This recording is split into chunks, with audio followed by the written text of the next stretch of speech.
Cumulative ആയിട്ടുള്ള സാധാരണക്കാരുടെ പൈസയാണ് ഇതൊക്കെ. അല്ലാണ്ട് സാധാരണക്കാർ അവർക്കാണ് ഇതൊന്നും അറിയാത്തത്. കാരണം അവരെ ഏറ്റവും കൂടുതൽ വിശ്വസിക്കുന്ന ബാങ്കിനെയാണ്. അച്ഛന് ലിസ്റ്റ് കൊടുത്തിട്ട് മകൻ പറയാണ് യു പ്ലാൻ യുവർ സക്സഷൻ ഉണ്ടാവും. നമ്മൾ ലോൺ ഔട്ട്സ്റ്റാൻഡിംഗ് ആണ്. ഇന്ത്യയിൽ എവിടെ താമസം മാറിക്കഴിഞ്ഞാലും നമ്മൾ അന്വേഷിച്ച് വീട്ടിലെത്തും. ഡെപ്പോസിറ്റ് എന്താ അന്വേഷിച്ച് വീട്ടിലെത്തത്? It's a scam. കേരളത്തിൽ മുസ്ലിം കപ്പിൾസ് ഈ മകള് മാത്രം, പെൺകുട്ടികൾ മാത്രം ഉണ്ടെങ്കിൽ അവർ സ്പെഷ്യൽ മാരേജ്. ക്രിസ്ത്യൻ ഫാമിലിയിൽ വന്നിട്ട് പാരൻസിന് റോളില്ല, അച്ഛനും അമ്മയ്ക്കും ഒന്നും കിട്ടില്ല. മകൻ മരണപ്പെടുകയാണെങ്കിൽ ചിലപ്പം അച്ഛനും അമ്മയും ഈ മകനിൽ ഡിപ്പെൻഡൻ്റും ആയിരിക്കും. RBI ഈ അടുത്തിടയ്ക്ക് ഒരു സംവിധാനം കൊണ്ടുവന്നില്ല ഇങ്ങനെ അൺക്ലെയിംഡ് ആയിട്ടുള്ള തുക തിരിച്ചെടുക്കാനായിട്ട്? ഞാൻ നോമിനിയുടെ പേര് അവിടെ കൊടുത്തിട്ടുണ്ട്, എൻ്റെ റിലേഷൻഷിപ്പ് കൊടുത്തിട്ടുണ്ട്.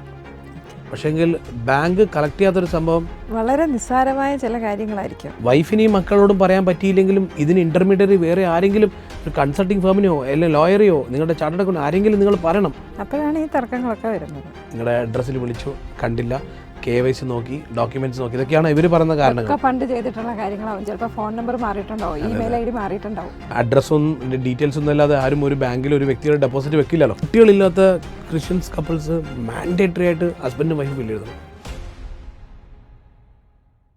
ഹായ്, നമ്മുടെ കുടുംബങ്ങളിൽ, നമ്മുടെ കുടുംബ ബിസിനസ്സുകളിൽ അല്ലെങ്കിൽ പങ്കാളിത്ത സ്ഥാപനങ്ങളിൽ ഒക്കെ ഉണ്ടാകുന്ന പ്രശ്നങ്ങളുടെ ഒരു പ്രധാന കാരണം സ്വത്തുമായി ബന്ധപ്പെട്ടായിരിക്കും. സ്വത്ത് ഭാഗം വയ്ക്കുന്നതുമായിട്ട് ബന്ധപ്പെട്ട കാര്യങ്ങളായിരിക്കും. ഇത് ഒരു വലിയ പ്രശ്നമാണ്. ചില ചെറിയ ഇടപെടലുകളിലൂടെ നമുക്ക് ഇത് കൃത്യമായി പരിഹരിക്കാനാവും. എന്തൊക്കെയാണ് അവയെന്ന് നമുക്ക് നോക്കാം. നമ്മോടൊപ്പമുള്ളത് ഫിനാൻഷ്യൽ എക്സ്പേർട്ടായ ശ്രീജിത്ത് കുനിയിലാണ്. നമസ്കാരം ശ്രീജിത്ത്. നമസ്കാരം. പ്രോഫിറ്റ് ഫിനാൻസിലേക്ക് സ്വാഗതം. Thank you. ഈ സ്വത്തുമായിട്ട് ബന്ധപ്പെട്ട കാര്യങ്ങൾ ചെറുതും വലുതും ആയിക്കോട്ടെ, നമ്മുടെ സമൂഹത്തിൽ വലിയ ഗ്രൂപ്പുകൾ ഉൾപ്പെടെ, സാധാരണക്കാരുൾപ്പെടെ, പാവപ്പെട്ടവർ വരെ അനുഭവിക്കുന്ന വലിയൊരു പ്രശ്നമാണ്. അതേക്കുറിച്ച് നമുക്ക് പറഞ്ഞു തുടങ്ങാം. അതിനു മുമ്പ് മറ്റൊരു കാര്യം ചോദിക്കാനുള്ളത്, ഇന്നലെ ഒരു വാർത്ത വന്നിരുന്നു. നമ്മുടെ ബാങ്കുകളിൽ, മറ്റ് ഫിനാൻഷ്യൽ സ്ഥാപനങ്ങളിലൊക്കെ ഏതാണ്ട് 2 ലക്ഷം കോടി രൂപയാണ് അവകാശികളില്ലാതെ കിടക്കുന്നത്. ബാങ്കുകളിൽ മാത്രം ഏതാണ്ട് 75,000 കോടി രൂപ അവകാശികളില്ലാതെ അനാഥമായിട്ട് കിടക്കുന്നു. എന്തുകൊണ്ടാണ് ഇങ്ങനെ സംഭവിക്കുന്നത്? ഇത് സത്യം പറഞ്ഞാൽ ഇതിപ്പോൾ കഴിഞ്ഞ ദിവസങ്ങൾ വന്നതല്ല, ഇത് കുറേ വർഷങ്ങളായിട്ടുള്ളതാണ്. പക്ഷേ എമൗണ്ട് അതെ കൂടി വരികയാണ്. നമ്മുടെ ഒരു ഡെപ്പോസിറ്റ്, നിങ്ങളുടെ ബാങ്കിൽ ഒരു ഡെപ്പോസിറ്റ് ഉണ്ട്, അതിന് അവകാശികളില്ല. ആരാണ് പറയുന്നത് അവകാശികളില്ലെന്ന്? ബാങ്കാണ് പറയുന്നത്, അല്ലേ? ബാങ്കിൽ ഇൻവെസ്റ്റ്മെൻറ്റ് ചെയ്ത ഒരു വ്യക്തി ഉണ്ടല്ലോ, അദ്ദേഹത്തിന് അറിയാം എൻ്റെ ആ ബാങ്കിൽ എൻ്റെ കാശുണ്ടെന്ന്. ഇദ്ദേഹത്തിനോടൊന്നും മറന്നു പോയിട്ടുണ്ടോ? കാരണം നമുക്ക് മനുഷ്യന്മാർക്ക് അങ്ങനെയാണല്ലോ, ഓർമ്മ നശിക്കാം. ഒന്നും മറന്നു പോയിട്ടുണ്ടാവും. ഇദ്ദേഹം മരണപ്പെട്ടതിന് ശേഷം അവരുടെ അവകാശികൾക്ക് അറിയില്ല ഇങ്ങനത്തെ ഒരു എമൗണ്ട് എൻ്റെ ഫാദറിൻ്റെ പേരിലോ അല്ലെങ്കിൽ എൻ്റെ ഹസ്ബൻഡിൻ്റെ പേരിലോ ഈ ബാങ്കിലുണ്ടെന്ന്. ഈ പറയുന്ന ഫാദറും ഹസ്ബൻഡും വീട്ടിൽ ആരോടും പറഞ്ഞിട്ടുണ്ടാവില്ല, ഷെയർ ചെയ്തു. അതൊരു വലിയ പ്രശ്നമാണ്. പല കുടുംബങ്ങളിലും എല്ലാ കാര്യങ്ങളും പങ്കുവയ്ക്കുന്നുണ്ടാവും, പക്ഷെ അവരുടെ സാമ്പത്തികമായിട്ടുള്ള ആസ്തി എന്താണ്, അല്ലെ സാമ്പത്തികമായിട്ട് അവർ കടത്തിലാണോ, ഇങ്ങനത്തെ കാര്യങ്ങളൊന്നും പങ്കുവയ്ക്കുന്നുണ്ട്. നമ്മൾ പല സിനിമകളിലും നമ്മളിത് കാണാറുണ്ട്. ഒരാൾ മരിച്ചു കഴിയുമ്പോൾ പിന്നെ കടക്കാരെല്ലാവരും കൂടെ വരുന്നു. അപ്പോഴാണ് കുടുംബത്തിലുള്ളവർ ഞെട്ടുന്നത്. ഇത് നമ്മുടെ വീടുകളിൽ സംഭവിക്കുന്ന ഒരു കാര്യമാണ്. അത് നമുക്ക് ഫിനാൻഷ്യൽ ലിറ്ററസി എന്ന് പറയുന്നത് പലപ്പോഴും ഏത് കുടുംബത്തിലും നമ്മൾ കാലാകാലങ്ങളായി കണ്ടുവന്നിരിക്കുന്നത് അതിലെ മെയിൽ മെമ്പറാണ് അവിടുത്തെ വരുമാനം ഉണ്ടാക്കുന്നത്, അല്ലേ? കുടുംബത്തിന് വേണ്ടി വരുമാനം ഉണ്ടാക്കുന്ന വ്യക്തി ഈ മെയിൽ മെമ്പറാണ്. സ്ത്രീകളാണെങ്കിലും സ്ത്രീകളും വരുമാനം ഉണ്ടാക്കുന്നുണ്ടെങ്കിലും അതൊരു സപ്പോർട്ടീവ് ഇൻകം. അത് കൂടുതൽ അവരുടെ സെൽഫ് ഫിനാൻഷ്യൽ ഇൻഡിപെൻഡൻ്റ് ആണ്. പക്ഷെ ഫാമിലിക്ക് വേണ്ടി വരുമാനം ഉണ്ടാക്കേണ്ട റെസ്പോൺസിബിലിറ്റി എപ്പോഴും മെയിലിൻ്റെ റെസ്പോൺസിബിലിറ്റിയാണ്. അതുകൊണ്ട് തന്നെ പല ലേഡീസിൻ്റെയും സ്ത്രീകളുടെയും വിചാരം ഈ വില്ലും ഈ വിഷയങ്ങളൊക്കെ കൈകാര്യം സൂക്ഷിക്കേണ്ടതൊക്കെ ഈ മെയിലിൻ്റെ ഉത്തരവാദിത്തമാണെന്ന്, അദ്ദേഹത്തിൻ്റെ ഉത്തരവാദിത്തമാണ്. അപ്പോൾ അദ്ദേഹം എന്താണ് മനസ്സിൽ കാണുന്നത്, നിങ്ങൾക്ക് വേണ്ടിയാണ് ഞാൻ കഷ്ടപ്പെടുന്നത്, ഈ ഉണ്ടാക്കുന്നതൊക്കെ നിങ്ങൾക്ക് വേണ്ടിയാണ്, ഞാൻ ഉണ്ടാക്കി വെച്ചിട്ടുണ്ട്. ഇദ്ദേഹത്തിന് മാത്രമേ അറിയത്തുള്ളൂ എന്തൊക്കെയാണ് ഉണ്ടാക്കി വെച്ചിരിക്കുന്നത്, കാരണം ഇദ്ദേഹം പറയാറില്ല. അപ്പോൾ നമ്മുടെ നാട്ടിൽ ഫിനാൻഷ്യൽ ലിറ്ററസി എന്ന് പറയുന്ന ആ എക്സ്ചേഞ്ച് ഓഫ് ഇൻഫർമേഷൻ വളരെ പൂറാണ്. 78,000 കോടി ഒരു ബാങ്കിലല്ല, പല പല ബ്രാഞ്ചുകളിൽ പല പല ഫോർമാറ്റിലുണ്ട്. ഞാൻ പറയും, ഇതൊക്കെ നമ്മൾ നാട്ടിൽ നമ്മളറിയാതെ കൊടുക്കുന്ന ഡൊണേഷനാണ്. ഇന്ത്യക്ക് വേണ്ടിയിട്ട്, ഇന്ത്യയുടെ ഡെവലപ്മെൻറ്റിന് വേണ്ടിയിട്ട് നമ്മൾ കൊടുക്കുന്ന ഡൊണേഷനാണ്. എനിക്ക് തോന്നുന്നു ഒരു പർട്ടിക്കുലർ പീരീഡ് കഴിയുമ്പോൾ അത് RBIയിലേക്ക് പോകും, അല്ലേ? RBIയിലേക്ക്, സെൻട്രൽ ഗവൺമെൻറ്റിലേക്ക് പോകും, ഗവൺമെൻറ്റിലേക്കാണ് പോകുന്നത്. RBIയുടെ അടിയിലാണ് ബാങ്കുകൾ വരുന്നത്. ബാങ്കിൻ്റെ ഒരു ഡെപ്പോസിറ്റ് അൺക്ലെയിംഡ് ആണ്. സേ ഫോർ എക്സാമ്പിൾ, നിങ്ങളുടെ ഒരു 50 ലക്ഷം രൂപ ബാങ്കിൽ അൺക്ലെയിംഡായി നിൽക്കുന്നു. നിങ്ങൾക്ക് നിങ്ങളുടെ ഫോണിൽ അവരെ വിളിച്ചു, കിട്ടിയില്ല, നിങ്ങളുടെ അഡ്രസ്സിൽ വിളിച്ചു, കണ്ടില്ല, KYC നോക്കി, ഡോക്യുമെന്റ്സ് നോക്കി, ഇതൊക്കെയാണ് ഇവർ പറയുന്ന കാരണങ്ങൾ. പണ്ട് ചെയ്തിട്ടുള്ള കാര്യങ്ങളാവും. ചിലപ്പോൾ ഫോൺ നമ്പർ മാറിയിട്ടുണ്ടാവും, ഇമെയിൽ ID മാറിയിട്ടുണ്ടാവും. അല്ലാതെ നമുക്കിപ്പം അഡ്രസ്സും ഡീറ്റെയിൽസ് ഒന്നും അല്ലാതെ ആരും ഒരു ബാങ്കിൽ ഒരു വ്യക്തിയുടെ ഡെപ്പോസിറ്റ് വെക്കില്ലല്ലോ. അതെ അതെ. പിന്നെ ഈ കാലാകാലങ്ങളിൽ KYC പുതുക്കണമെന്ന് പറയും, അത് ആരും ചെയ്യാറില്ല. അല്ല, ആരും ചെയ്യാറില്ല എന്നല്ല, ബാങ്ക് ചോദിക്കുന്നുണ്ട്. നമ്മൾ ചിലപ്പോൾ ബാങ്കുകൾ ചോദിക്കുന്നുണ്ട്, KYC ഡ്രൈവുകളും ഒക്കെ നടത്താറുണ്ട്. പക്ഷേ അത് പലപ്പോഴും ഫ്രൂട്ട്ഫുൾ ആകാം. അതെ, നമുക്ക് അവിടെ തന്നെ ഉണ്ടല്ലോ ബാങ്ക്. ഇന്ത്യയിൽ നമ്മുടെ ഏറ്റവും സേഫ് ആയിട്ടുള്ള ഒരു ഇൻവെസ്റ്റ്മെൻറ്റ് മെത്തേഡ് എന്ന് പറഞ്ഞാൽ ബാങ്കാണ്. കാരണം നമ്മൾ ഇന്നും ഇന്ത്യയിലെ ജനങ്ങൾ വിശ്വസിക്കുന്ന ഏക ഫിനാൻഷ്യൽ ഇൻസ്റ്റിറ്റ്യൂഷൻ എന്ന് പറയുന്നത് ബാങ്കാണ്. അത് കാരണം അത് ഭയങ്കര ട്രസ്റ്റാണ്. ഓക്കെ, അത് എനിക്ക് എവിടെ ഉണ്ടെങ്കിലും എൻ്റെ ബാങ്കിലുള്ളതാണ് എൻ്റെ ഏറ്റവും. അതുകൊണ്ടാണ് ഡെപ്പോസിറ്റ് ഇപ്പോഴും ആൾക്കാർ ഇൻവെസ്റ്റ്മെൻറ്റ് ഫിനാൻഷ്യൽ മാർക്കറ്റിൽ ഇൻവെസ്റ്റ്മെൻറ്റ് മ്യൂച്വൽ ഫണ്ട് ചെയ്യുന്നു പറയുമ്പം 80% ആൾക്കാരുടെ ഇൻവെസ്റ്റ്മെൻറ്റ് കിടക്കുന്നത് ബാങ്കിലാണ്, ടാഞ്ചിബിളായിട്ട്. പിന്നെ കിടക്കുന്നത് ഗോൾഡിലാണ്, പിന്നെ കിടക്കുന്നത് ലാൻഡിലാണ്. അതാണ് നമുക്ക് സ്ഥലം ചതിക്കില്ലെന്ന് പറഞ്ഞാൽ ഈ മൂന്നിലാണ്. ഷെയർ മാർക്കറ്റിനൊന്നും അങ്ങോട്ടേക്ക് എത്തിപ്പെടാൻ പറ്റിയിട്ടില്ല. മലയാളികൾ തീരെ എത്തിയിട്ടില്ല. മലയാളികൾ എപ്പോഴും പറഞ്ഞാൽ ഈ തൊട്ടാൽ ഫീൽ ചെയ്യുന്ന സാധനങ്ങൾ മാത്രമേ ഇൻവെസ്റ്റ് ചെയ്തുള്ളൂ. അതുകൊണ്ടാണ് മലയാളികളുടെ ലൈഫ് സ്റ്റൈലൊക്കെ അങ്ങനെ.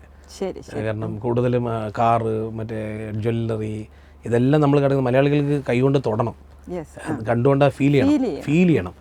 കാണാത്ത സാധനത്തിൽ ഇൻവെസ്റ്റ് ചെയ്യില്ല, അവർക്ക് ഒരിക്കലും ട്രസ്റ്റ് വരില്ല. അതുകൊണ്ടാണ് ഷെയർ മാർക്കറ്റിൽ മ്യൂച്വൽ ഫണ്ടിലൊന്നും മലയാളികൾ അധികം ഇൻവെസ്റ്റ്മെന്റ് ചെയ്യാത്തത്. മാറി വരും വളരെ കുറച്ച്. അതും എഡ്യൂക്കേറ്റഡ് ആയ കുറച്ച് കമ്മ്യൂണിറ്റി ആൾക്കാർ മാത്രമേ അത് ചെയ്യുന്നുണ്ടാവുള്ളൂ. അപ്പോൾ കം ടു ദ പോയിന്റ്, നമ്മൾ ഈ ഡെപ്പോസിറ്റ് അൺക്ലെയിംഡ് ആയത് 10 വർഷം കഴിഞ്ഞാൽ പോകുന്നത് ഡെപ്പോസിറ്റേഴ്സ് അവയർനെസ് ഫണ്ടിലേക്കാണ്. അതൊരു ചാരിറ്റബിൾ ഫണ്ടാണ്. ഓക്കെ, ഈ ഷെയർ മാർക്കറ്റിൽ ഇൻവെസ്റ്റ്മെന്റ് പോകുന്നത് ഇൻവെസ്റ്റേഴ്സ് അവയർനെസ് ഫണ്ടിലേക്കാണ്. അതും ഒരു ചാരിറ്റബിൾ ഫണ്ടാണ്. ഈ ഫണ്ടൊക്കെ ഉപയോഗിക്കുന്നത് എന്തിനാണ്? ഈ അവയർനെസ് കൊടുക്കാൻ. ആർക്ക്? ഈ ഡെപ്പോസിറ്റേഴ്സിന് ഇൻവെസ്റ്റേഴ്സിന് അവയർനെസ്സിന് കൊടുക്കാനാണ് ഈ ഫണ്ട് ഉപയോഗിക്കുന്നത്. ഈ ഡെപ്പോസിറ്റ് ഇൻവെസ്റ്റർ ജീവിച്ചിരിപ്പില്ല, അപ്പോൾ പിന്നെ ആർക്കാണ് ഇവർ അവയർനെസ് കൊടുക്കുന്നത്? സൈഡിലി ഞാനെപ്പോഴും പറയും, ഓരോ സ്റ്റേറ്റിനും ചെയ്യാൻ പറ്റും. നമ്മുടെ കേരള ഗവൺമെൻറ്റിന് നമുക്കും ചെയ്യാൻ പറ്റും.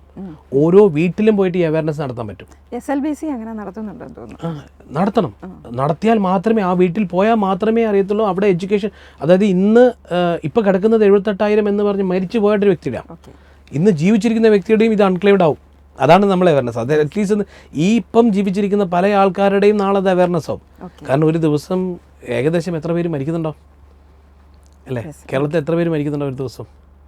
അപ്പം അത്രയും പേര് മരിക്കുന്നതിൻ്റെ ആർക്കാണ് ശരിക്കും പറഞ്ഞാൽ അറിയുന്നത്? ഈ പറയുന്ന മരിച്ചുപോയ ഓരോ വ്യക്തിയുടെ പേരിലും ഡെപ്പോസിറ്റ് ഉണ്ടായിരുന്നു എന്ന്. നമ്മൾ പലപ്പോഴും ഒരു വീട്ടിൽ നമ്മൾ സാധാരണ പ്രായമായ ഒരാൾ തന്നെ മരിച്ചു കഴിഞ്ഞാൽ 6 മാസം 5 മാസം കഴിയുമ്പോഴാണ് കട്ടിലിൻ്റെ അടിയിൽ ചിലപ്പോൾ ഒരു 2000-ൻ്റെ നോട്ടും 2000-ൻ്റെ ഇത് 5000 കിട്ടുന്ന സൂക്ഷിച്ച് വെച്ചിട്ടുണ്ടാവും. കാരണം ജനങ്ങൾക്ക് എപ്പോഴും എന്ന് പറഞ്ഞാൽ ഫിനാൻഷ്യൽ സെക്യൂരിറ്റി എന്ന് പറയുന്നത് തന്നെ കയ്യിൽ കാശ് ഹോൾഡ് ചെയ്യുന്നതാണ് ഫിനാൻഷ്യൽ സെക്യൂരിറ്റി. സ്പെൻഡ് ചെയ്യുമ്പോഴല്ല ഫിനാൻഷ്യൽ സെക്യൂരിറ്റി കിട്ടുന്നത്, ഹോൾഡ് ചെയ്യുമ്പോഴാണ്. അതുകൊണ്ടാണ് പ്രായമുള്ള ആൾക്കാരൊക്കെ വന്നിട്ട് എപ്പോഴും കൂടുതൽ, കാരണം അവർക്ക് പ്രായമാകുന്നതിനനുസരിച്ചിട്ട് ഇൻസെക്യൂരിറ്റി കൂടും. നാളെ നോക്കാൻ ആളുണ്ടാവില്ല എന്ന് പറഞ്ഞിട്ട് ഇവർ കൂട്ടി വെക്കും. കാരണം ഇത് പറഞ്ഞു കഴിഞ്ഞാൽ ഇവർ കൊണ്ടുപോയിക്കളും, ചോദിക്കും, എന്നെ കൊണ്ട് വാങ്ങിക്കൊണ്ട് പോകും, എനിക്ക് നോ പറയാൻ പറ്റില്ല. ഈ ഒരു കാരണം കൊണ്ടാണ് ഇവരെല്ലാം ഇത്. പക്ഷേ അൺഫോർച്ചുനേറ്റ്ലി ഇവർക്ക് ആർക്കും അറിയുന്നില്ല ഈ കാശ് സത്യം പറഞ്ഞാൽ ഇവരുടെ ഫാമിലിക്ക് ഇതൊരിക്കലും കിട്ടുന്നില്ല. പക്ഷേ ഞാൻ ചോദിക്കട്ടെ, RBI ഈ അടുത്തിടയ്ക്ക് ഒരു സംവിധാനം കൊണ്ടുവന്നില്ല, ഇങ്ങനെ അൺക്ലെയിംഡ് ആയിട്ടുള്ള തുക തിരിച്ചെടുക്കാനായിട്ട് ഉദ്ഗം എന്ന് പറഞ്ഞിട്ടൊരു ഉദ്ഗമുണ്ട്, ഒരുപാടുണ്ട്. എല്ലാത്തിനും ഗവൺമെൻറ് ചെയ്യുന്നുണ്ട്. യുവർ മണി യുവർ റൈറ്റ് എന്നാണ്. ഓക്കെ അല്ലേ? അതാണ് RBIയുടെ ക്യാമ്പയിൻ തന്നെ പറഞ്ഞത്, യുവർ മണി യുവർ റൈറ്റ്. അപ്പോൾ ഞാൻ പറയും your family your choice. Correct, your family your choice. ഇതൊന്നും ചെയ്യാത്തത് ആരുടെ? ഗവൺമെൻറ്റിന് ചെയ്യാൻ പറ്റില്ലല്ലോ. ഗവൺമെൻറ്റിന് പറയാനേ പറ്റത്തുള്ളൂ. യുവർ മണി യുവർ റൈറ്റ് എന്ന് പറയുന്നത് യുവർ മണി എന്ന് പറഞ്ഞാൽ ആ യു ഇല്ല, ഹി ഈസ് നോ മോർ. അല്ലേ? It is not your money, now it's a family money. ഫാമിലിയിൽ തന്നെ നമ്മൾക്ക് ഇത്രയും ഇൻവെസ്റ്റ്മെൻ്റ് ഉണ്ട്, അല്ലെങ്കിൽ നമ്മൾ ഇത്ര സേവ് ചെയ്ത് വെച്ചിട്ടുണ്ടെന്ന് ഹസ്ബൻഡ് ചിലപ്പം ഭാര്യയോടും പറഞ്ഞിട്ടുണ്ടാവില്ല, മക്കളോടും പറഞ്ഞിട്ടുണ്ടാവില്ല. ഇങ്ങനെ വരാതിരിക്കാൻ നമ്മൾ എങ്ങനെയാണ് തയ്യാറെടുക്കേണ്ടത്? സോ ഫണ്ടമെൻ്റലി നമുക്ക് ആ ഒരു ഫിനാൻഷ്യൽ ഡിസിപ്ലിൻ വേണമെങ്കിൽ എൻ്റെ അസറ്റ്സ് ലയബിലിറ്റി എവിടെയെങ്കിലും ഞാൻ എഴുതി വെക്കണം. I should write down. ഇതാണ് എൻ്റെ ഫിക്സഡ് അസറ്റ്, ഇതാണ് എൻ്റെ ലാൻഡ്, എൻ്റെ റിയൽ എസ്റ്റേറ്റ്, ഇതിൻ്റെ ഡോക്യുമെൻറ്റ്, കരമടച്ച രസീത്, ഇതുപോലത്തെ ഡെപ്പോസിറ്റ്, ഏത് ബാങ്കാണ്, ഇതിൻ്റെ കസ്റ്റമർ ഐ ഡി ഇതാണ്, ബാങ്ക് മാനേജറുടെ നമ്പർ ഇതാണ്. ഇതൊക്കെ ഞാനൊരു സ്ഥലത്ത് എഴുതി വെക്കണം. ഇത് തന്നെ ആരും എഴുതാറില്ല. ഒരു വ്യക്തിക്ക് അസറ്റും ലയബിലിറ്റിയും ഇല്ല. ഈവൻ കമ്പനിയുടെ ഒരു ഡയറക്ടർ ആയിരിക്കും, MD ആയിരിക്കും. ഞാൻ ഇഷ്ടം പോലെ I M A business consultant technically. Okay, അപ്പോൾ ഞാൻ കേരളത്തിൽ എപ്പോഴും ചോദിക്കുന്ന ഒരു ചോദ്യം, ആ കമ്പനിക്ക് ഒരു ഫിനാൻസ് മാനേജർ ഉണ്ടാവും, ആ കമ്പനിക്ക് ഒരു CFO ഉണ്ടാവും, ആ പ്രൊമോട്ടർക്ക്, ആ ഫൗണ്ടർക്ക് ഒരു ഫിനാൻസ് മാനേജർ ഉണ്ടാവില്ല. അദ്ദേഹത്തിന് ഉണ്ടാവില്ല. അദ്ദേഹത്തിൻ്റെ കാശ് മുഴുവൻ ഇതിലിട്ടുണ്ടാവും. കമ്പനിക്ക് ഉണ്ടാവും. പക്ഷേ ഇദ്ദേഹത്തിൻ്റെ ഇൻഡിവിജ്വൽ ലെവലിൽ ഒരു ബാലൻസ് ഷീറ്റ് ഉണ്ടാവില്ല.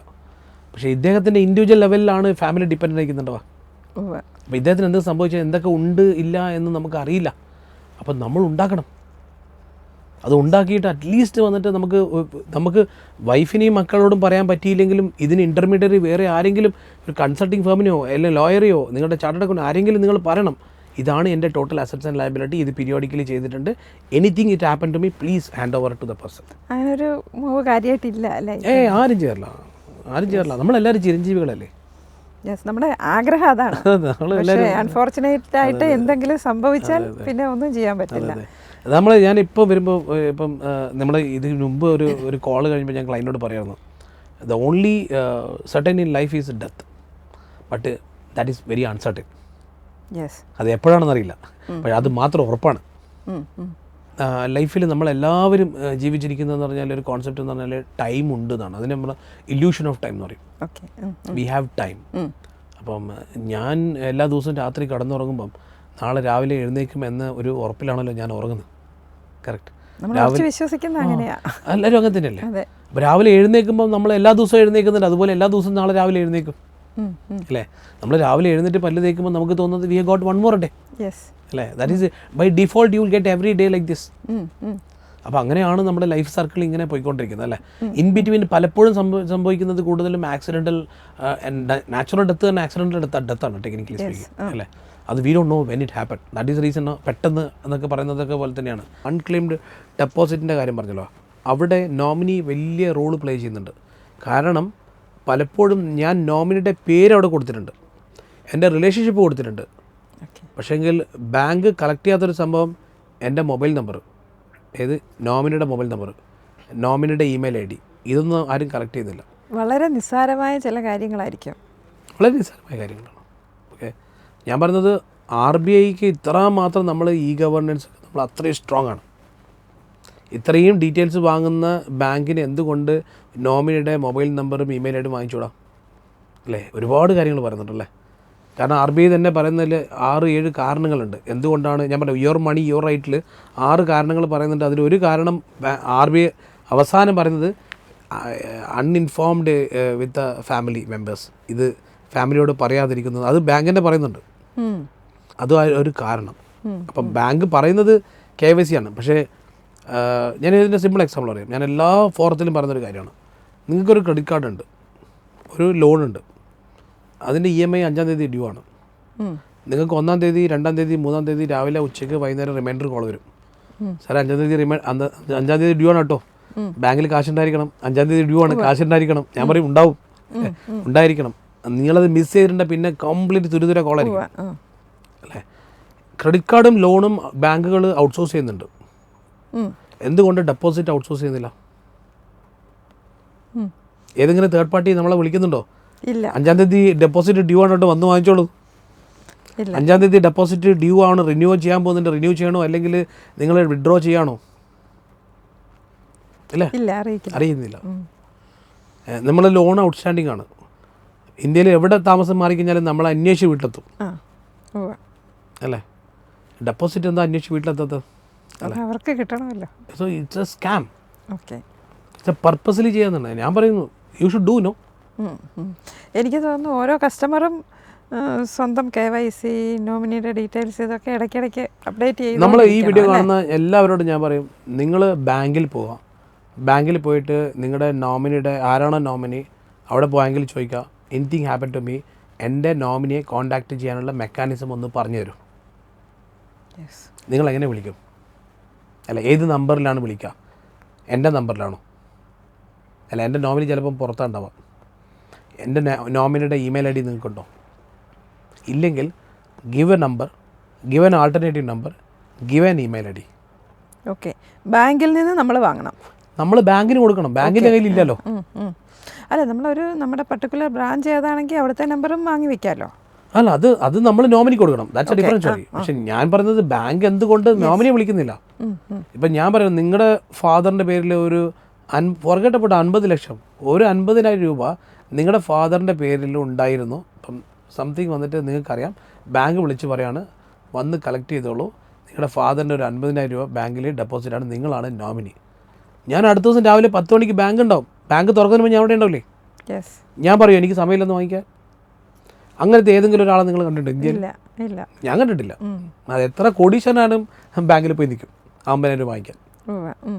That's a reality. No, do you think ഒരു മൾട്ടി മില്യണർ വന്നിട്ട് 50,000 രൂപ ലൂസ് ചെയ്യും? നോ, ഞാൻ കണ്ടിട്ടില്ല കേട്ടോ. ഞാൻ അത്രയും ആൾക്കാരുടെ, അത്രയും റിച്ച് ആയിട്ടുള്ള ആൾക്കാരോട് നമ്മുടെ കൺസൾട്ട് 50,000 റുപ്പീസ് വന്നിട്ട് അത്രയും ഈസി മണിയൊന്നുമില്ല. നമ്മളാണ് അവരൊക്കെ വലിയ പൈസക്കാരാണ്. 50,000 രൂപ they will fight for 50,000 rupees. നമ്മൾ വർക്ക് ചെയ്യുന്നുണ്ടല്ലോ, നമുക്കറിയാം അവരെത്രത്തോളം ആ ഒരു 50,000 റുപ്പീസിന് ബാർഗെയിൻ ചെയ്യുന്ന ആൾക്കാരാണെന്ന് അല്ലേ? It's a big money. Even 50,000 rupees also big money for them. അപ്പോൾ എന്തുകൊണ്ടാണ് അവർക്ക് അറിഞ്ഞിട്ട് പോകത്താണോ? അല്ല, അവർക്ക് അറിയില്ല ഇങ്ങനത്തെ ഒരു കാശുണ്ടെന്ന്. അല്ല, ഇതെല്ലാം ഞാൻ പറയും അൺക്ലെയിംഡ് ഡെപ്പോസിറ്റും അൺക്ലെയിംഡ് ഇൻഷുറൻസും അൺക്ലെയിംഡ് മ്യൂച്വൽ ഫണ്ടൊക്കെ വന്നിട്ട് ഇതെല്ലാം ശരിക്കും പറഞ്ഞാൽ സാധാരണക്കാരുടെ പൈസയാണ്. മില്യനേഴ്സിൻ്റെ പൈസയല്ല, ബില്യനേഴ്സിന്. അവരൊക്കെ കുറച്ചും കൂടി വെൽ ഇൻഫോംഡ് ആണ്. ഞാനിതൊക്കെ പറയുന്നത് 5 ലക്ഷം 4 ലക്ഷം 3 ലക്ഷം എന്നൊക്കെയുള്ള ക്യുമുലേറ്റീവ് ആയിട്ടുള്ള സാധാരണക്കാരുടെ പൈസയാണ് ഇതൊക്കെ. അല്ലാണ്ട് കൂടി നോക്കുമ്പോൾ 78,000 കോടി എന്ന് കാണും. 78,000 കോടി എനിക്കൊന്നത് ഒരു 100 കോടി ജനങ്ങളുടെ പൈസ ആയിരിക്കും, അല്ലെ 10 കോടി ജനങ്ങളുടെ പൈസ ആയിരിക്കും സാധാരണക്കാർ. അവർക്കാണ് ഇതൊന്നും അറിയാത്തത്. കാരണം അവരെ ഏറ്റവും കൂടുതൽ വിശ്വസിക്കുന്ന ബാങ്കിനെയാണ്. എനിക്ക് എപ്പോഴാണ് പോയി എടുക്കാം എന്നുള്ളത് അല്ലേ? പക്ഷേ അൺഫോർച്ചുനേറ്റ്ലി ഇവർക്ക് ഓർമ്മ നഷ്ടപ്പെടാം അല്ലേ? പാസ്ബുക്ക് ഓർമ്മ ഉണ്ടാവില്ല, ചെക്ക് ബുക്ക് ഓർമ്മ ഉണ്ടാവില്ല. അതൊരു റിയാലിറ്റിയാണ്. ഇപ്പോഴും നമ്മൾ ഡിജിറ്റലി ബാങ്കിങ് ചെയ്യുന്ന പോലെ ഇന്ത്യ അത്രയും ഡിജിറ്റൽ ആയിട്ടില്ല. ഇൻസ്റ്റാഗ്രാമിൽ വീഡിയോ കാണുന്നത് കൊണ്ട് ഡസൻ മീൻ വന്നിട്ട് എവരിബഡി ഈസ് ഡിജിറ്റൽ എന്നോ. എല്ലാവരുടെ കയ്യിൽ ഫോണിൽ സ്മാർട്ട് ഫോൺ ഉണ്ട്, doesn't mean India is a digital. No. Google pay ചെയ്യുന്നതുകൊണ്ട് doesn't mean we are become a digital. No. ഒരുപാട് ചെയ്യാനുണ്ട് അതൊക്കെ.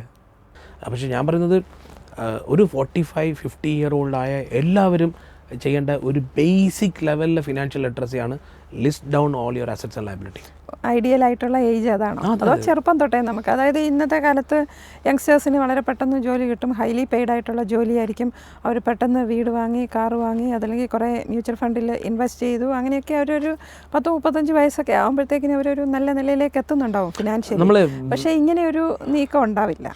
വെൽത്ത് എന്ന് പറയുന്നത് ഒരു വ്യക്തി ശരിക്കും ഏൺ ചെയ്യാൻ സ്റ്റാർട്ട് ചെയ്യാൻ തുടങ്ങുന്നത് ഒരു 40 വയസ്സിലാണ് ഒരു വെൽത്ത്. ഓക്കെ, കാരണം ഒരു 27-28 ആൾക്ക് ഒരു ഡിസൈഡ് ആയിട്ടുള്ള ഒരു ജോബ് കിട്ടുന്നുണ്ടാവാം. പിന്നെ അതിൽ നിന്ന് ആളുടെ ആ പെർഫോമൻസിൽ ആൾക്ക് വന്ന് ആളുടെ സ്കില്ല് വന്ന് മുട്ടി നിൽക്കുന്നത് 40 വയസ്സിലായിരിക്കും. 40 വയസ്സിലാണ് അയാൾ റിയലൈസ് ചെയ്യുന്നതും അല്ലെങ്കിൽ മാനേജ്മെൻറ്റ് റിലീസ് ചെയ്യുന്നതും he has got this skill. അവിടെ നിന്നാണ് ആളുടെ ഒരു ഐഡിയൽ സിനാരിയോയിൽ ആൾ ബേസിക്കലി എന്ന് പറഞ്ഞാൽ ഒരു വലിയ പൊസിഷനിലേക്ക് പോകുന്നത്. ഡയറക്ടറായിട്ട് വളർച്ച 40 സംബഡി വർക്ക്ഡ് ഇൻ, എല്ലാവർക്കും വരില്ല. 20-30 വയസ്സിൽ പണിയെടുത്ത് 35 വയസ്സ് പണിയെടുത്ത ഒരാൾക്ക് 40 വയസ്സിൽ വരുന്നതാണ്. അപ്പോൾ even entrepreneur, promoter, all of them actually അവരുടെ പീക്ക് വെൽത്ത് ഉണ്ടാക്കുന്നത് 40 കഴിയുമ്പോഴാണ്. 40 നിന്നാണ് ആൾക്കാരുടെ വെൽത്ത് ക്രിയേറ്റ് ചെയ്യുന്നത്. അപ്പോൾ ആ വെൽത്ത് ക്രിയേറ്റ് ചെയ്യുമ്പോൾ അവരുടെ നീഡും അതിനനുസരിച്ച് കൂടും. ഓക്കെ, വീട്, കാറ് ഈക്വൽ. അപ്പോൾ ഒരിക്കലും നമുക്ക് സർപ്ലസ് വെൽത്ത് ഉണ്ടാവില്ല. നമ്മൾ കുറേ ഇൻകം ഏൺ ചെയ്യും, പക്ഷേ you may not have a surplus wealth. ആ surplus wealth start coming in on the age of 45. അതായത് which is a disposable wealth. അതായത് അത് എന്ത് ചെയ്യണം, എനിക്ക് ആവശ്യമില്ല, ഓക്കെ, വീടും വെച്ചു, കാറും വാങ്ങിച്ച് ഇനി എന്താ ചെയ്യേണ്ടത് മക്കളുടെ അപ്പോൾ പിന്നെ ഞാനത് ലാൻഡ് പാർസലിലേക്കും അല്ലെങ്കിൽ ഗോൾഡിലേക്കും ഷെയർ, മ്യൂച്വൽ ഫണ്ട്, മറ്റുള്ള ഇൻവെസ്റ്റ്മെൻറ്റിലേക്ക് അപ്പോൾ ബേസിക്കലി അവിടെ നിന്നാണ് വെൽത്ത് എന്ന് പറയുന്നത്. അതാണ് എൻ്റെ ആവശ്യമുള്ള, എൻ്റെ കയ്യിൽ ബാങ്കിൽ പൈസ അല്ല വെൽത്ത്, എനിക്ക് ആവശ്യമില്ലാത്ത പൈസയാണ് വെൽത്ത്. മനസ്സിലായി? എനിക്കിത് ആവശ്യമില്ല, പക്ഷെ അതുകൊണ്ട് എനിക്ക് നമ്മൾ എപ്പോഴാണ് പാസീവ് ഇൻകം ജനറേറ്റ് ചെയ്യുന്നത് അതാണ് വെൽത്ത്. Okay, rent, dividend. നമ്മുടെ active income is not really wealth. നമ്മൾ തന്നെയാണ് ആക്റ്റീവ് ഇൻകം. ഇപ്പം നമ്മളൊരു ജോലിയിൽ നിൽക്കുന്നു എന്ന് പറയുമ്പം നമ്മളാണ് അസറ്റ് അല്ലെ? നമ്മളെ ആക്റ്റീവ് ഇൻകം എന്ന് പറഞ്ഞാൽ നമുക്ക് സാലറി കിട്ടുന്നത് എന്ന് പറയുന്നത് എന്താണ്? നമ്മൾ ജോലി ചെയ്യുന്നു, നമുക്ക് വരുമാനം കിട്ടുന്നത്. നമ്മൾ ജോലി ചെയ്യുന്നത് കൊണ്ടാണ് നമുക്ക് വരുമാനം കിട്ടുന്നത്. നമ്മൾ എപ്പോഴാണോ നിൽക്കുന്നത് അപ്പോൾ വരുമാനം നിൽക്കും അല്ലേ? പാസീവ് ഇൻകം എന്ന് പറയുമ്പോൾ നമ്മൾ ഒരു ഇമ്പോർട്ടൻസ് അവിടെയാണ്. അബ്സല്യൂട്ട്ലി. പക്ഷേ അൺഫോർച്ചുനേറ്റ്ലി ഇവിടെ ആർക്കും തന്നെ പാസീവ് ഇൻകത്തിൻ്റെ കോൺസെപ്റ്റ് തന്നെ അറിയില്ല പലപ്പോഴും. അത് അൺഫോർച്ചുനേറ്റ്ലി നമ്മുടെ we are living in this country. നമ്മൾ കാണുന്ന ഒരു രാജ്യമല്ലല്ലോ ഇത് ലിറ്ററലി വന്നിട്ട് ഇപ്പോഴും നമ്മൾ we are poor. To some extent we are very poor. Large population ഇപ്പോഴും പുവറാണ്. ഇപ്പോൾ ഇന്ത്യയിൽ ഇൻകം ടാക്സ് തന്നെ അടയ്ക്കുന്നത് 12 ലക്ഷം വരെ ടാക്സ് അടയ്ക്കേണ്ടതാണ്. ഓക്കെ, അപ്പോൾ ഗവൺമെൻറ് തന്നെ പറയുന്നത് എന്താണ്? There is no tax incentive. Donation ചെയ്യാനും പണ്ടൊക്കെ മെഡിക്കൽ ഇൻഷുറൻസ് അതിനൊക്കെ നമുക്ക് റിലീഫ് ഉണ്ടായിരുന്നു. 80D 80G അങ്ങനെയൊക്കെ ടാക്സിന് ഒന്നുമില്ല, നോ റിലീഫ്, നത്തിങ്. ആൾട്ടർനേറ്റീവ് റെജീമിൽ പോയപ്പോൾ തന്നെ നോ റിലീഫ്. അപ്പം ഗവൺമെൻറ് എന്താ പറയുന്നത്? സ്പെൻഡ്, ഡോണ്ട് ഏൺ, സ്പെൻഡ് അല്ലേ? നമ്മളെ സ്പെൻഡ് ചെയ്യാനാണ് പഠിപ്പിക്കുന്നത്. അതുകൊണ്ടാണ് നമ്മൾ, ഞാനെപ്പോഴും ഇതായിട്ട് പറയാറുണ്ട്, തമാശയ്ക്ക് പറയാറുണ്ട്, വീക്കെൻഡ് എന്ന് പറയുന്നതിലാണ് സത്യം പറഞ്ഞാൽ സാറ്റർഡേ സൺഡേ വീക്കെൻഡിലാണ്, വർക്ക് ലൈഫ് ബാലൻസിലാണ് ശരിക്കും പറഞ്ഞാൽ the whole GDP is actually been earned. എല്ലാവരുടെയും GDP ഉണ്ടാവുന്നത് വീക്കെൻഡിലാണ്. ഇന്ത്യയിലും അങ്ങനെ തന്നെയാണ്? അല്ല, ഇന്ത്യയിൽ മൊത്തം. യൂസ് ചെയ്യുന്നു, ഇന്ത്യയിൽ മൊത്തം GDP ഉണ്ടാകുന്നത് വീക്കെൻഡിലാണ്. മൺഡേ ടു ഫ്രൈഡേ നമ്മൾ എന്താണോ പണിയെടുക്കുന്നത് അത് കൊണ്ടുപോയി നമ്മൾ വീക്കെൻഡ് സ്പെൻഡ് ചെയ്യും. വിദേശത്തൊക്കെ ആ കൾച്ചറാണല്ലോ. നമ്മൾ ഇവിടെ നോക്കിയാൽ ലുലു മോളിൽ you go to a restaurant, you go to theatre അല്ലേ? വീക്കെൻഡിലാണല്ലോ തിരക്ക്. മൺഡേ ടു ഫ്രൈഡേ നമ്മൾ എന്താ സ്പെൻഡ് ചെയ്യുന്നത്? നമ്മൾ ജോലിയിലായിരിക്കും. അല്ല, എന്താണ് നമ്മൾ സ്പെൻഡ് ചെയ്യുന്നത്? ഈവൻ 500 rupees നമ്മൾ സ്പെൻഡ് ചെയ്യുന്നില്ല Monday to Friday. But on a weekend you spend more than 5,000 6,000 rupees അല്ലേ? ഷർട്ട് വാങ്ങും, ഡ്രസ്സ് വാങ്ങും, സിനിമ കാണും, തിയേറ്ററിൽ പോകും, എല്ലാം വീക്കെൻഡ് സ്പെൻഡ് ചെയ്യും അല്ലേ? That promote weekend. അപ്പം ഒരു 5:30 ഒരു ആള് ഓഫീസ് വിട്ട് പോവാണ് അല്ലേ? 5:30 ഒരാൾ ഓഫീസ് വിട്ട് പോവാണ്, ഒരാൾ 8 o'clock 8:30 വരെ ഓഫീസിലിരിക്കുന്നു അല്ലേ? ആരാണ് കൂടുതൽ സ്പെൻഡ് ചെയ്യുക? 5:30 അവനല്ലേ? They are encouraging work life balance. That is a reality. ഈ നോമിനിക്ക് ഇതിൽ വലിയൊരു ഇമ്പോർട്ടൻസ് ഉണ്ട്. പക്ഷെ പലരും കരുതുന്ന നോമിനി ആയിരിക്കും ആ സ്വത്തിൻ്റെ ഉടമസ്ഥൻ എന്നാണ്. ശരിക്കും അങ്ങനെയല്ല. അപ്പം അതിന് നിയമപരമായിട്ടുള്ള പിന്തുടർച്ചാവകാശി അല്ലെങ്കിൽ ലീഗൽ ഹെയർ എന്നൊക്കെ പറയും. അപ്പം അവർ തമ്മിലുള്ള വ്യത്യാസം എന്താണ്? മാം, നോമിനി എന്ന് പറയുന്നത് ഇപ്പം എനിക്കെന്തെങ്കിലും സംഭവിച്ചു കഴിഞ്ഞാൽ എനിക്ക് വേണ്ടി ഒരു സ്ഥലത്ത് പോയി സംസാരിക്കാനുള്ള ഒരാളെ ഏൽപ്പിക്കുന്നു. എനിക്ക് അയാളെ വിശ്വാസമാണ്, അതാണ് നോമിനേഷൻ ചെയ്യുന്നത്. Okay, for me he's my nominee. പക്ഷേ nominee is not a legal heir. Insurance ഒഴികെ നോമിനി എന്ന് പറയുന്ന ഒരു അസറ്റിലും ആൾ ലീഗൽ ഹെയർ അല്ല. ലീഗൽ ഹെയർ എന്ന് പറയുമ്പം നമ്മുടെ ഹിന്ദു, ക്രിസ്ത്യൻ, മുസ്ലിം ഇവർക്കൊക്കെ പിന്തുടർച്ച അവകാശമുണ്ട്. ഈ പറയുന്ന ഇൻഹെറിറ്റൻസ് സക്സഷൻ ആക്ട് ഉണ്ട്.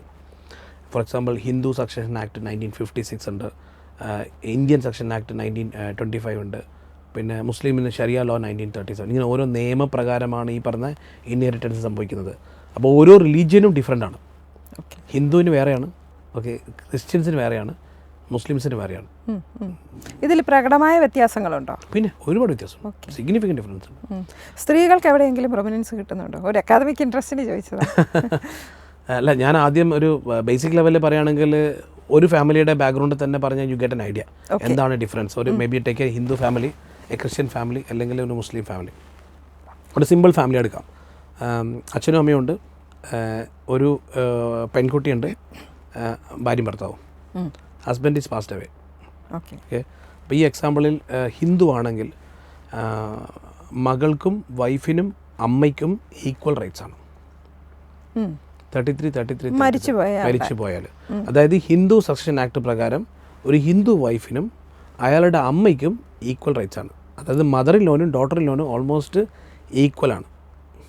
മകൾക്കും അതെ. അതൊരു എക്സാമ്പിൾ. അപ്പോൾ ഈ ഒരു എക്സാമ്പിളിലുള്ള സിനാരിയോ എന്താണെന്ന് പറഞ്ഞാൽ, വേണമെങ്കിൽ അമ്മയ്ക്ക് കിട്ടിയ 33% ഉണ്ടല്ലോ, അമ്മയ്ക്ക് വേണമെങ്കിൽ സെറ്റിൽമെൻറ്റ് ഡീഡ് എഴുതിയിട്ട് വേറൊരാളുടെ പേര് എഴുതാൻ പറ്റും. അവിടെയാണ് ചലഞ്ച്. മനസ്സിലായോ? ഓക്കെ, ആ പോസിബിലിറ്റി നമ്മൾ ഒരുപാട് വേറെ മോന് കൊടുക്കണമെങ്കിൽ അമ്മയ്ക്ക് സെറ്റിൽമെൻറ്റ് ഡീഡ് എഴുതിയിട്ട് എഴുതാൻ പറ്റും. അപ്പോൾ ഈ വൈഫിന് കൺട്രോൾ ചെയ്യാൻ പറ്റില്ല, വൈഫിനും മകൾക്കും കൺട്രോൾ ചെയ്യാൻ പറ്റത്തില്ല. അതാണ് അതിൻ്റെ ഒരു ചലഞ്ച്. അവർ ഹെൽപ്ലെസ് ആവും. Now comes to a scenario for a Christian family. Christian ഫാമിലിയിൽ വന്നിട്ട് പാരൻസിന് റോളില്ല, അച്ഛനും അമ്മയ്ക്കും ഒന്നും കിട്ടില്ല. ഈ അച്ഛനും അമ്മയും ആയിരിക്കും ചിലപ്പോൾ ഈ മകനെ എടുത്ത് വളർത്തി നടത്തിയിട്ടുണ്ടാവുക. പക്ഷേ മകൻ മരണപ്പെടുകയാണെങ്കിൽ ചിലപ്പം അച്ഛനും അമ്മയും ഈ മകനിൽ ഡിപ്പെൻഡൻറ്റും ആയിരിക്കും. എന്താ സംഭവിക്കുക? ഒന്നും ഇൻഹെറിറ്റൻസ് ഇല്ല അച്ഛനും അമ്മയ്ക്കും. വൈഫിനും മകൾക്കുമാണ് കിട്ടുന്നത്. വൈഫിന് 33 കിട്ടും, മകൾക്ക് 67 കിട്ടും. ഏത് ഹിന്ദു ആണെങ്കിൽ ഈക്വലാണ്. ഇവിടെ വന്നിട്ട് 33 ആൾ റേഷ്യോ മാറി. ഇതേ സിനാരിയോയിൽ ഞാനൊരു വേറൊരു എക്സാമ്പിൾ പറയാം. ക്രിസ്ത്യൻ ഫാമിലിയിൽ മക്കളില്ലാത്തൊരവസ്ഥ, ഞാൻ പറയുന്നതൊക്കെ പെക്യുലറായിട്ട് പ്രശ്നം വരുന്ന സിറ്റുവേഷനാണ്. മക്കളില്ലാത്ത സാഹചര്യം ക്രിസ്ത്യൻ വൈഫിന് കിട്ടുന്ന 50%. ബാലൻസ് 50% പോകുന്നത് ഈ മരിച്ചുപോയ ഹസ്ബൻഡിൻ്റെ സിബ്ലിങ്സിനാണ്. ഈ സിബ്ലിങ്സിൻ്റെ NOC കിട്ടിയാൽ മാത്രമേ പ്രോപ്പർട്ടി മ്യൂട്ടേഷൻ ചെയ്യാൻ പറ്റത്തുള്ളൂ ഈ വൈഫിന്. കാരണം ക്രിസ്ത്യൻ വൈഫിന് 100% ഒരിക്കലും കിട്ടുന്നില്ല. പക്ഷെ അതേസമയത്ത് ഹിന്ദു വൈഫാണെങ്കിൽ 100% കിട്ടും. Okay. You got the difference? Yes, മനസ്സിലായി. Now come to the Muslim family. മുസ്ലിം ഫാമിലിയിലാണെങ്കിലും ഡിഫറൻസ് സിറ്റുവേഷൻ എന്ന് പറഞ്ഞാൽ ഫാദറും മദറിനും 16.67 16.67 കിട്ടും. ഫാദറിനും മദറിനും റോളുണ്ട് മനസ്സിലായി. മുസ്ലിം ഫാമിലി. വൈഫിന് കിട്ടുന്നത് 12.5%. അതായത് അച്ഛനെയും അമ്മയും കുറവ്, അവരെ രണ്ടുപേരെയും കയ്യിലും കുറവാണ് വൈഫിന് 12.5% കേട്ടോ. ഓക്കെ. പക്ഷെ അവരാണ് ജോലി ഇല്ലാത്ത സ്ത്രീകൾ കൂടുതലുള്ള ഒരു കമ്മ്യൂണിറ്റി. ഞാൻ അതിൻ്റെ ആ പോയിന്റിലേക്ക് പിന്നെ വരാം നമുക്ക്. ഓക്കെ, മകൾക്ക് കിട്ടുന്നത് പിന്നെയും കുറവാണ്, 50% കിട്ടത്തുള്ളൂ. ഒരു മകളേ ഉള്ളൂ. ഓക്കെ. അപ്പോൾ ഇതിന് ബാക്കി ഇവിടെ പോകും? ബാക്കി പോകുന്നത് ഈ ഹസ്ബൻഡിൻ്റെ, ഒന്നിക്ക് ഫാദർ ഉണ്ടെങ്കിൽ ഫാദറിന് പോകും, ഇല്ലെങ്കിൽ ഈ ഹസ്ബൻഡിൻ്റെ സിബ്ലിങ്സിന് പോകും. അതുകൊണ്ടാണ് കേരളത്തിൽ എസ്പെഷ്യലി ഞാനിത് വളരെ എല്ലാ സ്ഥലങ്ങളിലും പറയാറുണ്ട്, കേരളത്തിൽ മുസ്ലിം കപ്പിൾസ് ഈ മകള് മാത്രം, പെൺകുട്ടികൾ മാത്രം ഉണ്ടെങ്കിൽ അവർ സ്പെഷ്യൽ മാരേജ് ആക്ട് പോയി കല്യാണം കഴിക്കുന്നു. Registry marriage. പെൺകുട്ടികൾ മാത്രം. ഇവർ വലിയ പൈസക്കാരായിരിക്കും. ആകെയുള്ളത് 2 പെൺകുട്ടികളായിരിക്കും. ഓക്കെ. അതായത് അവരൊക്കെ നിക്കാഹിന് പുറമെ വേറെ സ്പെഷ്യൽ മാരേജ് ആക്ട് പ്രകാരം കല്യാണം കഴിച്ചിട്ടുണ്ടാവും. ഇല്ല, സ്പെഷ്യൽ മാരേജ് ആക്ട് രജിസ്റ്റർ ചെയ്തിട്ടുണ്ടാവും. നിക്കാഹ് കല്യാണമാണ്. ഓൾറെഡി ഒരു വേറൊരു ഫെയ്ത്തിൽ നമ്മൾ മാരേജ് കഴിഞ്ഞു. അത് നമ്മൾ സ്പെഷ്യൽ മാരേജ് ആക്ട് പോയിട്ട് നമ്മൾ രജിസ്റ്റർ ചെയ്യും. ഇതിനോട് സെക്കൻഡ് മാരേജ്. മനസ്സിലായി. രജിസ്റ്റർ ചെയ്യും ഒരു ഉറപ്പിന്. ആ രജിസ്റ്റർ ചെയ്ത് കഴിഞ്ഞാൽ ഓട്ടോമാറ്റിക്കലി എന്താ സംഭവിക്കുന്നത്, it will be govern under the Indian section act. You will be out of the sharia law. ഇൻഹെറിറ്റൻസിൽ. അപ്പോൾ you can do a writing will എഴുതാൻ നേരം ഇന്ത്യൻ സെക്ഷൻ ആക്ടിൽ വന്നിട്ട് നിങ്ങൾക്ക് വില്ല് എഴുതാൻ പറ്റും. അപ്പോൾ ടെക്നിക്കൽ എന്ന സമയത്ത് ഒരു മുസ്ലിം ശരിക്കും പറഞ്ഞാൽ ക്രിസ്ത്യൻ ആവുന്നു. ഇന്ത്യൻ സെക്ഷൻ ആക്ട് പ്രകാരം ഗവർണൻസ് പുറമെ inheritance point of view. Okay. So there are quite lot of such scenarios. ഇതെല്ലാം ഡിഫറെൻ്റ് ആണ്. ഓക്കെ. അപ്പോൾ നമുക്ക് ഇതിൽ പ്രോബ്ലമുള്ള ഏരിയാസ് എന്ന് ഞാൻ പറഞ്ഞുതരാം. ഹിന്ദുവിൻ്റെ ഏറ്റവും വലിയൊരു ചാലഞ്ച് എന്ന് പറഞ്ഞാൽ, ഫോർ എക്സാമ്പിൾ ഈ പറയുന്ന പോലെ പാരൻസ് ഉണ്ടാകുന്ന സമയത്ത് നമുക്ക് കൺട്രോൾ ഉണ്ടാവില്ല. ഓക്കെ. ഈ അമ്മയ്ക്കും മകനും മകൾക്കും മാത്രം കിട്ടാനുള്ള ചാൻസ് കുറവാണ്. അപ്പം ഈ ഷുഡ് ഹാവ് എ വില്ല് എഴുതി കഴിഞ്ഞാൽ ഇത് ഓവർ റൈറ്റ് ചെയ്യാൻ പറ്റും. Will override everything. അവിടെയാണ് വില്ലിൻ്റെ importance. Will override every inheritance law. Okay. ക്രിസ്ത്യൻസിന് ഞാൻ പറയും, കുട്ടികളില്ലാത്ത ക്രിസ്ത്യൻസ് കപ്പിൾസ് മാൻഡേറ്ററി ആയിട്ട് ഹസ്ബൻഡും വൈഫ് വില്ല് എഴുതണം. കാരണം നമുക്കറിയില്ല ആരാണ് വരിക എന്ന്, അല്ലേ? അതേസമയത്ത് മുസ്ലിം ഫാമിലിയിൽ വില്ല് എഴുതാൻ പറ്റില്ല. ഓക്കെ. നമ്മളെപ്പോഴും വില്ലെന്ന് പറയാറുണ്ട്. എന്താണ് ഈ വില്ലിൻ്റെ പ്രത്യേകത? ഈ പറഞ്ഞ പോലെ എന്തൊക്കെ അവസരങ്ങളിലാണ് അത് ഭയങ്കര ഇമ്പോർട്ടൻ്റ് ആകുന്നത്? നമുക്ക് ശേഷം ആർക്ക് എന്ത് കിട്ടും എന്നതാണ് വില്ല്. എൻ്റെ വിഷാണ്, അല്ല. ഞാൻ എൻ്റെ പ്രോപ്പർട്ടി എൻ്റെ മരണത്തിന് ശേഷം, അതിന് നമ്മൾ പറയുന്നത് പ്രോപ്പർട്ടി, ഒരു വ്യക്തി മരിച്ച ശേഷം പറയുന്ന പ്രോപ്പർട്ടിയുടെ പേരാണ് എസ്റ്റേറ്റ്. ഈ എസ്റ്റേറ്റ് ആർക്ക് എങ്ങനെ കൊടുക്കണം എന്നുള്ള എൻ്റെ വിഷാണ്. ഓക്കെ. എൻ്റെ വിഷ് ആർക്ക് വേണമെങ്കിൽ കൊടുക്കാം. എനിക്ക് വേണം നെയ്ബറിൻ്റെ പേരിൽ വില്ല് എഴുതാം. എൻ്റെ പ്രോപ്പർട്ടിയാണ്. It's my wish. മക്കളുമായിട്ട് വഴക്കുണ്ടാക്കിയിട്ട് പല പേരൻസും അങ്ങനെയൊക്കെ ചെയ്യാറുണ്ട്. ചിലപ്പോൾ ചാരിറ്റിക്ക് കൊടുക്കാറുണ്ട്. അങ്ങനെയൊക്കെ. അതെ. ഇമോഷണലി ആൾക്കാർ പറയും ഒന്നും കൊടുക്കണ്ട. അപ്പോൾ ഞാൻ പറയും, സാർ ഇപ്പോഴത്തെ അവസ്ഥയിൽ സാറിന് അങ്ങനെ തോന്നും ഒന്നും കൊടുക്കണ്ടെന്ന്. 5 കൊല്ലം കഴിഞ്ഞാൽ ചിലപ്പം ഇത് മാറും. അവരൊരുമിച്ചാവും. അപ്പോൾ നമുക്ക് വില്ല് മാറ്റിയ, വില്ലിന് അങ്ങനത്തെ ഒരു പ്രത്യേകത ഉണ്ട്. പക്ഷേ വില്ല് എപ്പോഴും മാറ്റി എഴുതാം. പക്ഷെ മാറ്റി എഴുതുന്ന സമയത്ത് എനിക്ക് ബുദ്ധിയും ഓർമ്മയുണ്ടായിരിക്കണം, എന്നാലേ മാറ്റി എഴുതാൻ പറ്റും. വില്ലിൻ്റെ ഒരു പ്രത്യേകത ഒരിക്കൽ നമ്മൾ നല്ല ബോധത്തോടു കൂടി എഴുതിയിട്ട് ആഫ്റ്റർ എ പോയിന്റ് വന്നിട്ട് നമ്മൾ you lose your mind. Okay. Sub conscious മൈൻഡിൽ അല്ല, നമ്മുടെ അൺസൗണ്ട് മൈൻഡിൽ നമുക്ക് ഒരിക്കലും വില്ല് എഴുതാൻ പറ്റില്ല. സിഗ്നേച്ചർ ചെയ്യാൻ പറ്റണം, തമ്പ് ചെയ്യാൻ പറ്റണം, അല്ലേ? അപ്പോൾ ഇതൊന്നും ചെയ്യാൻ പറ്റാത്തൊരു സാഹചര്യം. വില്ല് എന്ന് പറയുന്നത് എന്താണ്? എന്താണോ ഞാൻ ചെയ്തത് അതിനെക്കുറിച്ച് എനിക്ക് നല്ല ധാരണ, അതാണ് വില്ല്. ഓക്കെ. അതുകൊണ്ടാണ് പലപ്പോഴും ആൾക്കാർ വില്ല് ചലഞ്ച് ചെയ്യുന്നത് കോടതിയിൽ. ഇദ്ദേഹം എല്ലാം വില്ല് എഴുതിയത്, അല്ലേ? സൗണ്ട് മൈൻഡിൽ എഴുതുന്നതാണ് വില്ല്. വില്ല് എഴുതി കഴിഞ്ഞാൽ അത് ഹിന്ദു ആയാലും ക്രിസ്ത്യൻ ആയാലും മുസ്ലിം ആയാലും ഒക്കെ ഒരേ രീതി തന്നെയായിരിക്കും. അല്ല, വ്യത്യാസമുണ്ട് എങ്കിലും. ഓക്കെ. ഹിന്ദു വില്ല് എഴുതി കഴിഞ്ഞാലും ക്രിസ്ത്യൻ വില്ല് എഴുതി കഴിഞ്ഞാലും ഒരേപോലത്തെയാണ്. കാരണം രണ്ടുപേരുടെയും വില്ല് ഗവർണൻസ് പ്രൊവിഷൻസ് വരുന്നത് ഇന്ത്യൻ സെക്ഷൻ ആക്ടിലാണ്. പക്ഷേ മുസ്ലിംസിന് വന്നിട്ട് വില്ല് എഴുതാൻ പറ്റില്ല. മുസ്ലിംസിന് അവരുടെ പ്രോപ്പർട്ടിയുടെ 1/3 മാത്രമേ വില്ല് എഴുതാൻ പാടുള്ളൂ. മുഴുവൻ വില്ല് അല്ല, ബാക്കി വില്ല് എഴുതാൻ പറ്റില്ല ശരിയാ ലോ പ്രകാരം. അവർ സ്പെഷ്യൽ മാരേജ് ആക്ട് പ്രകാരം അല്ല, ഇൻ കേസ് അത് അങ്ങനെ ഉണ്ടെങ്കിൽ സ്പെഷ്യൽ മാരേജ് പറ്റുന്ന കുഴപ്പമില്ല. ഞാൻ പറഞ്ഞത് ജനറലി ശരിയ ലോ പ്രകാരം ഈ സ്പെഷ്യൽ മാരേജ് ആക്ടിൽ രജിസ്റ്റർ ചെയ്യുന്ന മുസ്ലിംസ് വളരെ കുറവാണ്. അത് പലപ്പോഴും ഞാൻ പറയും അത് മിസ്ഗൈഡഡ് ആയിട്ടുള്ള ഒരു ഡയറക്ഷനിൽ പോയിട്ട് ചെയ്യണം. അതിനൊന്നും യാതൊരു ആവശ്യമില്ല. ഓക്കെ. അതിന് അതിൻ്റെതായ കോംപ്ലക്സിറ്റി ഉണ്ട് ഈ സ്പെഷ്യൽ മാരേജ് ആക്ടിൽ രജിസ്റ്റർ ചെയ്യുന്നതുകൊണ്ട്. ഞാനെപ്പോഴും പറഞ്ഞു, നിങ്ങൾക്ക് അത് മുസ്ലിം എന്ന് പറയുന്ന ഒരു വ്യക്തിക്ക് വില്ല് എഴുതണമെങ്കിൽ ശരിയ ലോയിൽ വില്ല് എഴുതാം. പക്ഷേ മറ്റുള്ള സിബ്ലിങ്സും മറ്റുള്ള ആൾക്കാരൊക്കെ ഉണ്ടല്ലോ ലീഗൽ എയർ, അവരുടെ NOC വേണം. NOC ഉണ്ടെങ്കിൽ ആ ബില്ല് വാലിഡാണ്. ഓക്കെ. പക്ഷെ പ്രാക്ടിക്കലി നമ്മുടെ മരണശേഷം NOC കിട്ടുക എന്ന് പറയുന്നത് നമ്മൾ അറിയുന്നില്ലല്ലോ, കിട്ടുമോ ഇല്ലയോ എന്നല്ലേ. അതിന് ഈ തർക്കങ്ങളൊക്കെ വരുന്നത്. അല്ല, തർക്കങ്ങൾ ഈസ് വെരി കോമൺ. അതിപ്പോൾ ഹിന്ദു ആയാലും അങ്ങനെ ഒന്നുമില്ല, എല്ലാവർക്കും തർക്കങ്ങൾ വളരെ. ഈ സക്സഷൻ പ്ലാനിങ് എങ്ങനെയാണ് നമുക്ക് കുറച്ച് സ്മൂത്തായിട്ട് ചെയ്യാൻ പറ്റുക? ഇപ്പം നിങ്ങളെ പോലെയുള്ള എക്സ്പേർട്സിനൊക്കെ അതിൽ കൂടുതൽ ചെയ്യാൻ പറ്റും. അതെ, സക്സഷൻ എന്ന് പറയുന്നത് ഇതിൽ കൺസൾട്ടൻ്റ് എന്താ റോളെന്ന് ഞാൻ പറഞ്ഞുതരാം. ഓക്കെ, നിങ്ങളുടെ സക്സഷൻ നിങ്ങൾക്ക് തന്നെ ചെയ്യാം, അതിന് കൺസൾട്ടൻ്റ് ചിലപ്പോൾ ആവശ്യം ഉണ്ടാവില്ല. If you have A smooth transaction. ഇത് എപ്പോഴാണ് കോംപ്ലക്സിറ്റി ആവുക എന്ന് പറഞ്ഞാൽ നമ്മുടെ പോർട്ട്ഫോളിയോ വലുതാണ്, ലാൻഡ് പാർസൽ വലുതാണ്, അസറ്റ്സിൻ്റെ പോർട്ട്ഫോളിയോ മിക്സ്ഡ് ആണ്. റിയൽ എസ്റ്റേറ്റ് ഉണ്ട്, ഷെയർ ഉണ്ട്, മ്യൂച്വൽ ഫണ്ട് ഉണ്ട്, ഗോൾഡ് ഉണ്ട്, മിക്സ്ഡ് ആണ്. അതേപോലെ തന്നെ ഈ കോംപ്ലക്സിറ്റി ഉണ്ടല്ലോ, അതേപോലെ തന്നെ ആയിരിക്കും ചിലപ്പോൾ നമ്മുടെ ഫാമിലി മെമ്പേഴ്സും കോംപ്ലക്സ് ആയിരിക്കും. ചിലപ്പോൾ വൈഫ്, മക്കൾ തമ്മിലുള്ള റിലേഷൻഷിപ്പ്, മക്കളും വൈഫും തമ്മിലുള്ള റിലേഷൻഷിപ്പ്, ഞാനും വൈഫും തമ്മിലുള്ള റിലേഷൻഷിപ്പ്, ഇതെല്ലാം കണക്റ്റഡ് ആണ് സക്സഷൻ ചെയ്യുന്ന സമയത്ത്. അപ്പോൾ പലപ്പോഴും ഇത് ആരോടും പറയില്ല, ഇത് പുറത്ത് പറയണ്ടേ. ഇത് പുറത്ത് പറയാതെ ചെയ്യുന്ന സക്സഷനൊക്കെ ഫെയിൽ ആവും. കാരണം നമ്മൾ ആദ്യം പഠിക്കേണ്ടത് വെൽത്ത് ട്രാൻസ്ഫർ അല്ല സക്സഷൻ, ഫാമിലി ഹാർമണി പ്രൊട്ടക്ട് ചെയ്യലാണ് സക്സഷൻ.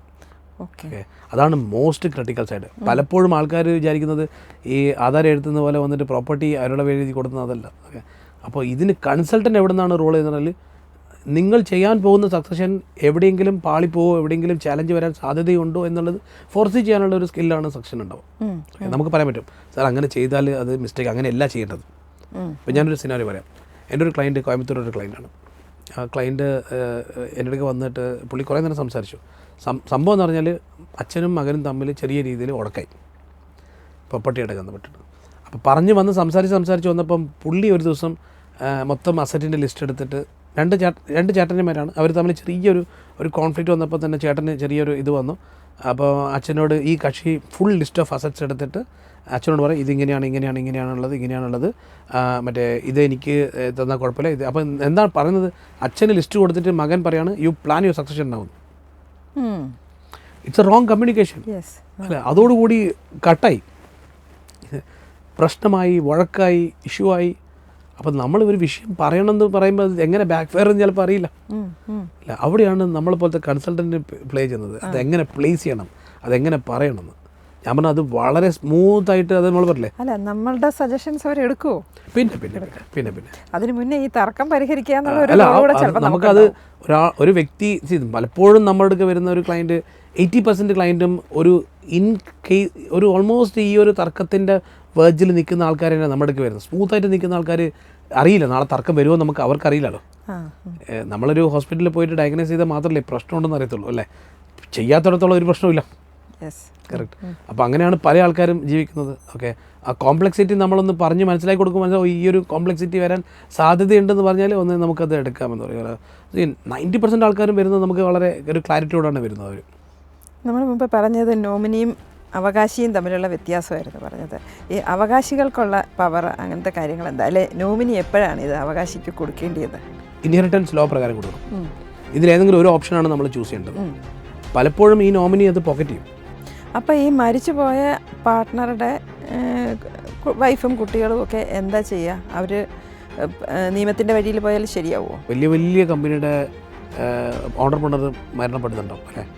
മരിക്കുന്ന ദിവസവും അദ്ദേഹം തന്നെയാണ് ആ കമ്പനിയുടെ ചെയർമാനും MDയും ഡയറക്ടറും. ഓക്കെ, ഇനി 15 കോടി റിസ്ക് എടുക്കുന്നു. അതിലാർക്കും തൊടാൻ പറ്റില്ല. 10 കോടിക്ക് ആരും തൊടാൻ പറ്റത്തില്ല. കാരണം അദ്ദേഹത്തിൻ്റെ പേരില്ല. ഇദ്ദേഹം ഒരിക്കലും വരില്ല. മരിച്ചു കഴിഞ്ഞാൽ ആരും വരില്ലല്ലോ പിന്നെ അല്ലേ. അല്ല, അതിനുശേഷം സക്സഷനെ പറ്റിയാണ് ഞാൻ പറയുന്നത്. നാളെ ഇന്ത്യയിൽ ഇൻഹെറിറ്റൻസ് ടാക്സ് വരികയാണെങ്കിൽ ഉറപ്പായിട്ടും എല്ലാവരും ട്രസ്റ്റിൻ്റെ പുറകെ പോകും. ഓക്കെ.